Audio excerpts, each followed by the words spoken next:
او جنې د کراچۍ نه راوستې وو خو بېګا زمونږ د ترور د کور نه دي کره راوسته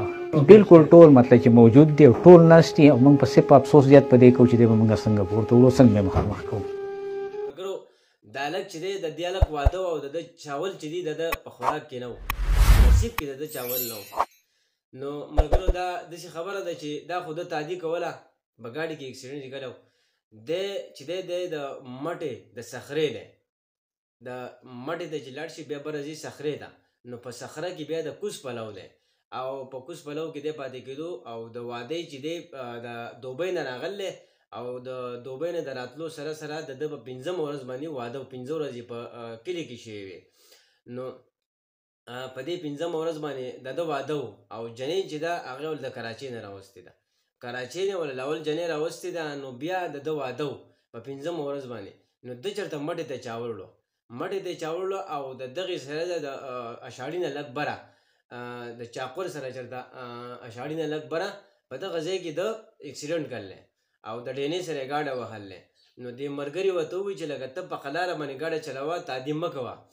نو زه د هغه ملګرو ته خواست کوم چې په قلاره باندې ګاډي چلوئ په قلاره باندې هر کار په قلاره کوئ د شیطان ملګرتیا مه کوئ او دا مطلب دا ویډیو مخکې لږه شیر کړئ هغه کسانو ته چې کم ګوره دومره ښکلی ورځ او دومره ښکلې دغه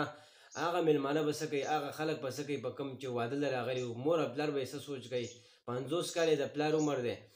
او مطلب دا دی چې بس د افسوس خبره ده الله پاک ته مغفرت وکړي او دا ویډیو مخکې لږه شیر کړئ ځان سره او دا نوره ویډیو زما سره وګورئ یو ورور دی د مشر د اسامه عبدالله نوم دی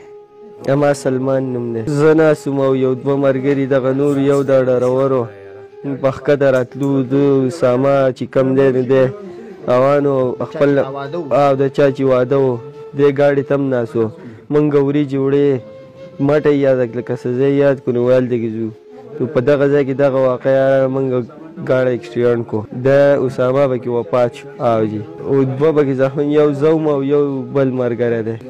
نه کولا بالکل غلی ناست و زمونږ سره چې کوم کس ناست و هغه ورته وویل ګاډی دې لږ ورو که د واده شپه دي ته وایي دا ګاډی لږ ورو چلوه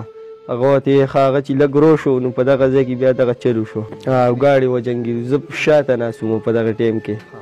او دوی دواړه مخې ته ناست و خپل ګپې لګ ملګرو دا ویډیو تاسو وکته الله تعالی دې دې هلک نه الله دې وبخي او الله پاک دې په موږ ټولو باندې رحم وکړي الله دې موږ د داسې حادثو نه وساتي دعا وکړئ